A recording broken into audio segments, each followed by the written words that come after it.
They teach you that trust is the glue of society, a comforting lie. For those who build legacies, trust is the most elegant trap ever devised. It is not the glue, but the fissure in the armor through which empires bleed to death. What I will reveal is not advice, it is an operating principle, the one that separates kings from pawns on the grand chessboard of capital. The world you wish to command is not governed by good intentions, but by a relentless calculus of interest. The veneer of altruism is the thinnest and most fragile material known to man, dissolving at the first application of pressure or opportunity. To build anything of lasting value upon it is to build upon a phantom. Every handshake, every agreement, every alliance is a transaction. Your first duty is to understand the currency being exchanged on both sides of the table, especially the currency that remains unspoken, hidden beneath layers of pleasantries and proclaimed shared values. Do not mistake this for cynicism. It is the highest form of realism. An empire is an edifice of stone and steel, not of sentiment. You would not build a skyscraper on a foundation of shifting sand, so why would you build your financial sovereignty on the unpredictable soil of human emotion? Feelings are ephemeral, they are weather patterns. Incentives, however, are gravity. They are the constant, invisible forces that dictate the movement of all objects in the system. To understand incentives is to understand the physics of power, and to ignore them is to defy a law you cannot break. Consider the perfect equilibrium of the natural world. The lion does not trust the gazelle to be slow, nor does the gazelle trust the lion to be merciful. The ecosystem functions with brutal efficiency because each entity acts in absolute accordance with its own self-interest. Survival is the ultimate incentive. The marketplace is no different. It is a sprawling, complex ecosystem. To navigate it by extending trust is to be the only creature in the jungle that willingly announces its vulnerabilities. To every predator within earshot, it is a fundamental misunderstanding of the environment. This is not a call to expect the worst in people, but a mandate to be structurally immune to it. Pessimism is an emotional state, a drain on resources. Strategic realism, on the other hand, is an architectural principle. The engineer who designs a bridge does not hope it will stand. He builds it with materials, and a design that guarantees it will withstand forces far greater than any it is expected to encounter. Your financial structures must be designed with the same rigorous, unsentimental foresight, assuming maximum stress as the baseline, not the exception. When you offer blind trust, you are performing a silent abdication of your own duty. You are handing the keys to your fortress to another and asking them to care for it as you would. This is not a partnership, it is a surrender of control. You are outsourcing the single most critical function of a sovereign entity, the protection of its own interests. A king who asks his guards to be his eyes and ears without ever verifying their reports is a king already dethroned, living on borrowed time until the inevitable betrayal. The primary reason for trust is a deficit of information. It is a shortcut taken in the dark, a hope that the path ahead is clear. But the powerful do not take shortcuts, they illuminate the path. They replace the need for hope with the certainty of data. Every decision, every alliance, every investment must be predicated not on a feeling of confidence in another, but on a mountain of verified, cross-referenced and indisputable facts. Trust is an admission of ignorance. Knowledge is an assertion of control. You must choose which you will embody. The guiding principle must be relentless verification. Trust but verify is a phrase for amateurs. The master's creed is verify, then verify again, and after that, continue to monitor. Information is the new gold, but like gold, it must be assayed. Raw data is worthless until its purity is confirmed.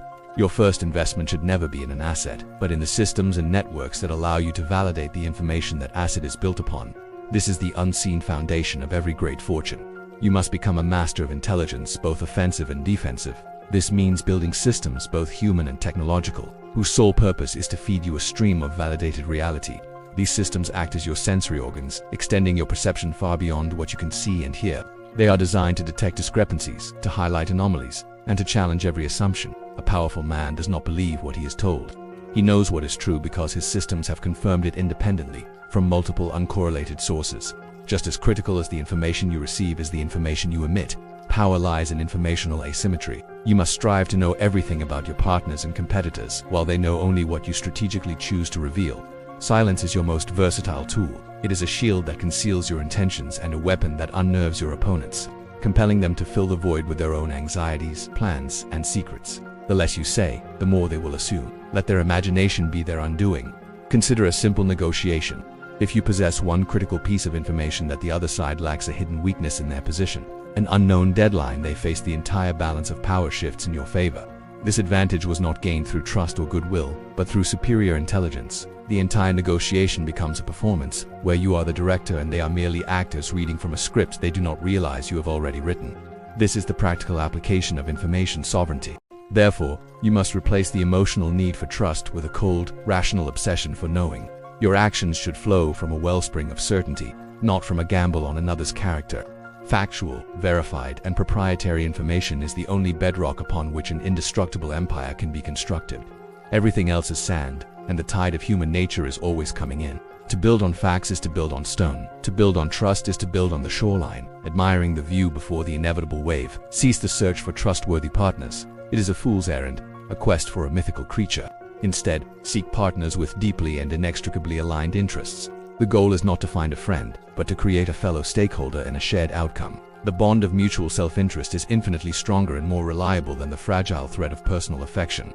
Your objective is to weave your success so tightly with theirs that a betrayal of you would be an act of financial self-mutilation for them. The documents you sign, the contracts, the operating agreements, the shareholder resolutions are not mere formalities. They are the engine of the relationship. They are the code that governs the machine. A promise is a whisper in the wind. A well-drafted contract is a set of gears and levers that compels a specific outcome regardless of changing sentiments. Do not trust the person to uphold their word. Trust the legal and financial architecture you have built to make any other course of action illogical and ruinously expensive for them. Apply the principle of mutually assured destruction, a concept that maintained a delicate peace for decades under the threat of global annihilation. Your agreements should be structured in such a way that the consequences of a breach are so catastrophic for the breaching party that it is never considered a viable option. There should be no profitable exit through betrayal. This is not about threats. It is about creating a system of such perfect and ruthless logic that cooperation becomes the only rational path forward. Your partnerships must be designed to be self-sustaining, like a finely tuned clock that runs without the need for constant emotional winding. The system itself should provide the incentives for good behavior and the penalties for defection. Rely on mechanics, not morale. The structure of the deal is your true partner, the silent guardian of your interests that never sleeps, never falters, and never develops a conflict of interest. Build the machine correctly, and it will police itself, leaving you free to focus on the next strategic objective. From the very first day of any partnership, you must meticulously plan its end. Every successful general knows his routes of retreat before he ever advances. How will assets be divided? Who has rights to what intellectual property? What are the triggers for a dissolution? Planning for the divorce is the best way to ensure a long and prosperous marriage. It removes the ambiguity and fear that can poison a relationship when the first storm hits. It is the ultimate act of strategic foresight. The final product of this methodology is not a warm friendship, but something far more valuable. A perfectly calibrated machine for generating mutual profit. It is a structure immune to the whims of emotion, personal crises, or shifting loyalties. It runs on the clean, efficient fuel of aligned incentives. This is the architecture of lasting alliances. It is how you build with others without ever making yourself vulnerable to them. It is a fortress built for two, where both parties guard the walls because the treasure is shared within. The inner circle, the very place where loyalty and trust are presumed to be absolute, is paradoxically the point of greatest vulnerability. A blow from an enemy is expected. A knife from a brother is fatal. The proximity of your closest advisors grants them access to the command center of your empire. Therefore, this circle must be subject to the most intense and unrelenting scrutiny. The assumption of loyalty is the most dangerous assumption of all, for it is the one that lowers your guard. Trust is not a binary switch, either on or off. It is a spectrum of risk to be managed. You must learn to allocate it in precise, minimal doses, like a potent medicine. Grant access, not ownership. Delegate tasks, not authority. The degree of trust extended must be directly proportional to the amount of verification you can apply. To anyone in your circle, you must give them just enough rope to do their job, but never enough to hang you with. Each level of access must come with a corresponding level of oversight. The principle of compartmentalization is non-negotiable. No single individual, no matter how long-standing or seemingly loyal, should ever possess all the pieces to the puzzle. Information must be siloed. Your left hand must not know what your right hand is doing unless it is strategically necessary. Your financial advisor should not know the full scope of your political connections. Your legal counsel should not know the operational details of a subsidiary. Each person is a component in the machine, but only you see the full blueprint. Loyalty is not a static quality. It is a dynamic variable that must be continuously tested and re-earned. These tests should not be grand, dramatic trials, but small, subtle evaluations woven into the fabric of daily operations. Observe how they handle minor conflicts of interest. Note who they share small pieces of information with. A person's character is not revealed in a crisis, but in the 1,000 tiny decisions they make when they believe no one is watching. You must always be watching. You must rigorously distinguish between emotional loyalty and strategic competence. A loyal fool is often more dangerous than a brilliant mercenary. The former will sink your ship with the best of intentions, while the latter can be managed and directed through well-structured incentives. You need competence, above all. Loyalty is desirable, but it must be a byproduct of a well-designed system of mutual benefit and rigorous oversight, not the foundation upon which that system is built. Your inner circle, therefore, should not be a circle of comfort, but a council of war. It is not the place you relax your standards, but the place you apply them with the most surgical precision. The very proximity that makes these individuals valuable also makes them the greatest potential threat. Audit them more rigorously than your enemies. Scrutinize their advice more carefully than a stranger's, for it is from the heart of the citadel that the most devastating betrayals are launched. The most dangerous individual you will ever have to manage is not your competitor, your partner, or your advisor. It is yourself. Your own mind is the ultimate source of vulnerability. Your impulses for greed, for ego, for impatience, for vanity are the internal traitors that can dismantle your empire from within. You must learn to distrust your own emotions with the same rigor you apply to others. They are flawed advisors, seeking short-term gratification at the expense of long-term dominion. Your emotions are not your allies in the game of absolute financial control. They are liabilities. They whisper sweet justifications for reckless risks. They scream for immediate action when strategic patience is required. They cloud your judgment with attachments to failing projects and flawed personnel. You must build a firewall between your analytical mind and your emotional core. Decisions of consequence must be made in a state of cold, detached clarity, like a surgeon at the operating table. To achieve this, you must create a system of checks and balances for your own mind. Keep a decision journal, forcing you to articulate your rationale in writing, exposing flawed logic. Institute mandatory waiting periods before committing to significant actions, allowing initial emotional responses to subside. Assemble a personal board of directors, dispassionate experts whose job is to challenge your thinking, not to affirm it.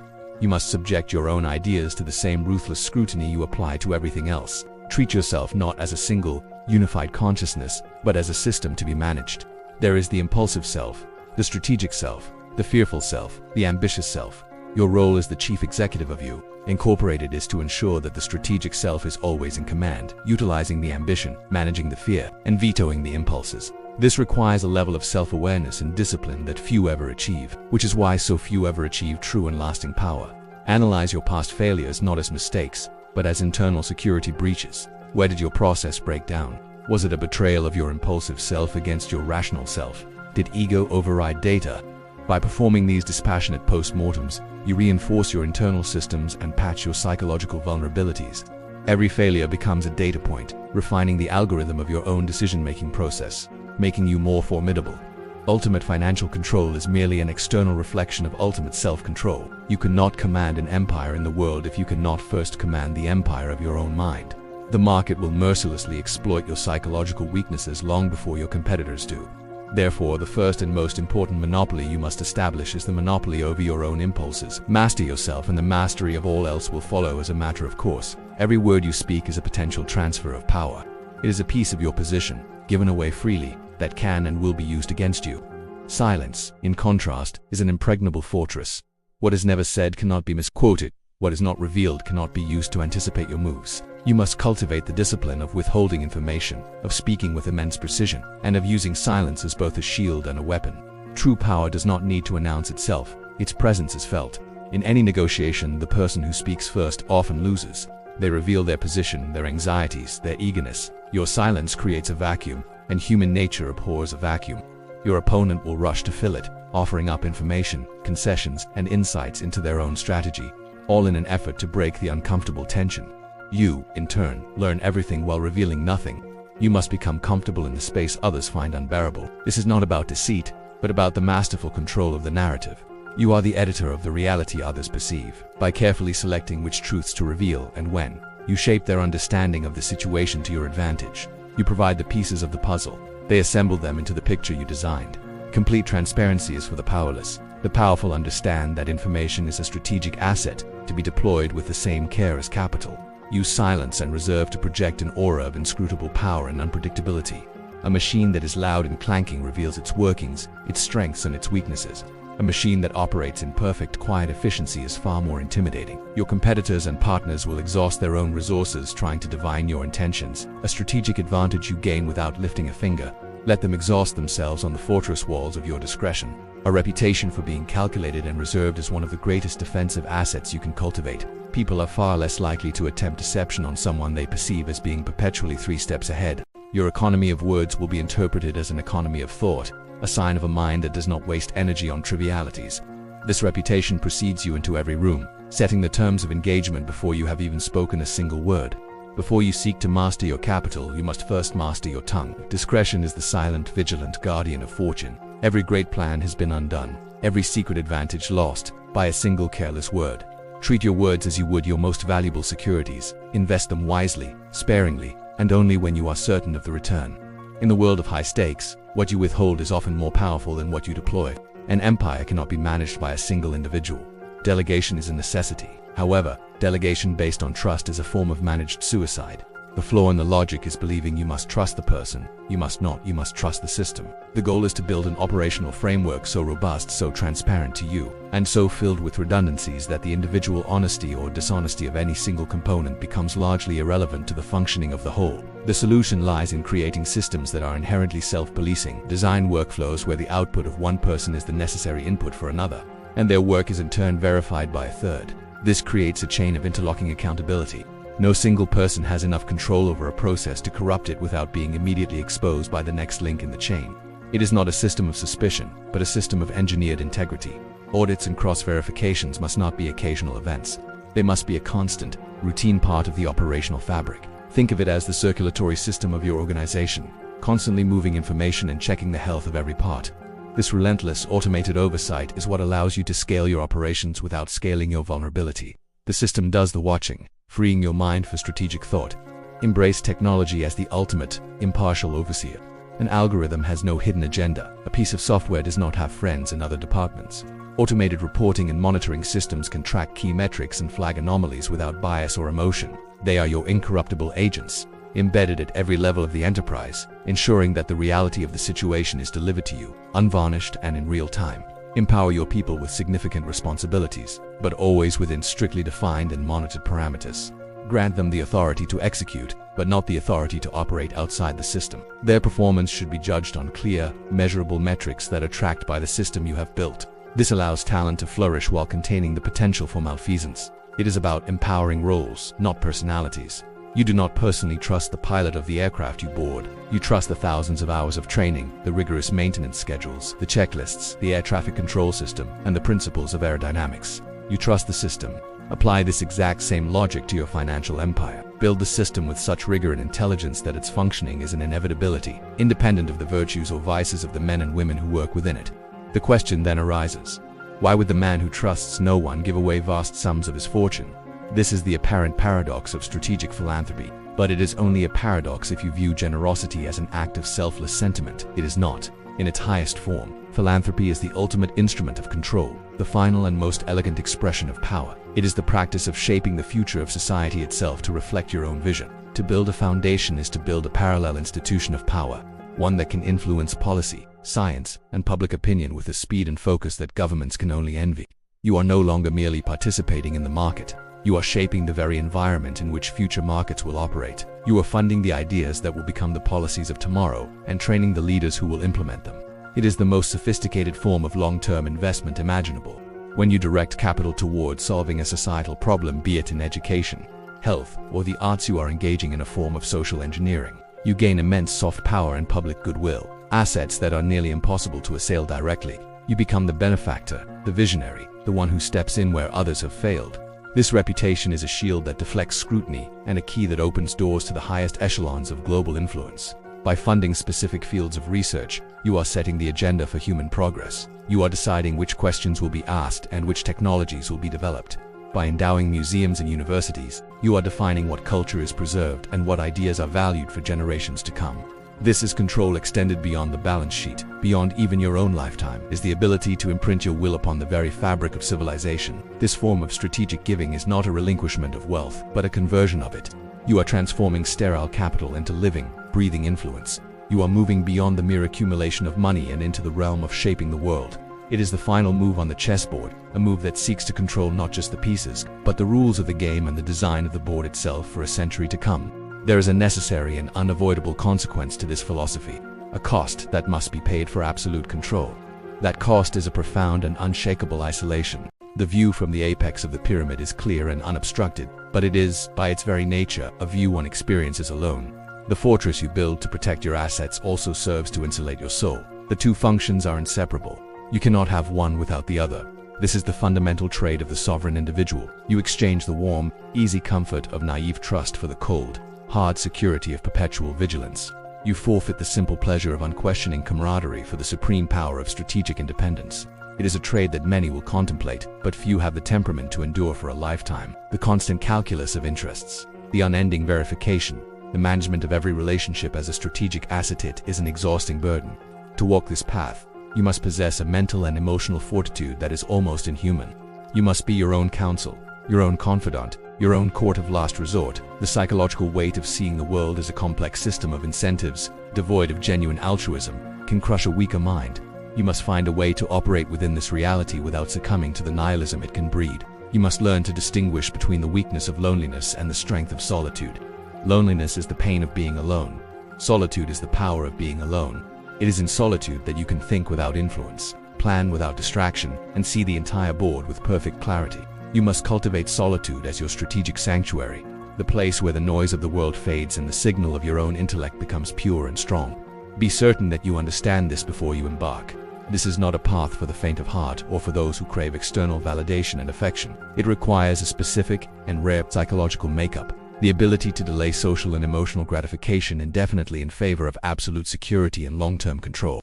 It is a lonely road, paved with the stones of discarded sentimentality. The crown of financial sovereignty is heavier than you can possibly imagine. Its weight is not the gold or the jewels, but the isolation it requires. Before you dedicate your life to its pursuit, you must look in the mirror and ask if you have the strength to bear it. For absolute control demands absolute sacrifice, and the first and final sacrifice is the comforting illusion that you are not, in the end, completely and utterly alone in your ascent. This framework is not a dark rule, but the ultimate expression of strategic realism. Trust is not a virtue. It is a convenience, a luxury that architects of legacy cannot afford. To replace it with systems, with verification, and with an unflinching understanding of human nature is not cynicism, it is the engineering of permanence. If this blueprint resonates with the builder within you, subscribe and activate notifications, for we are only just beginning to lay the foundations of power. In the comments below, share the single greatest vulnerability that blind trust creates in your own field of endeavor. Let us analyze the board together.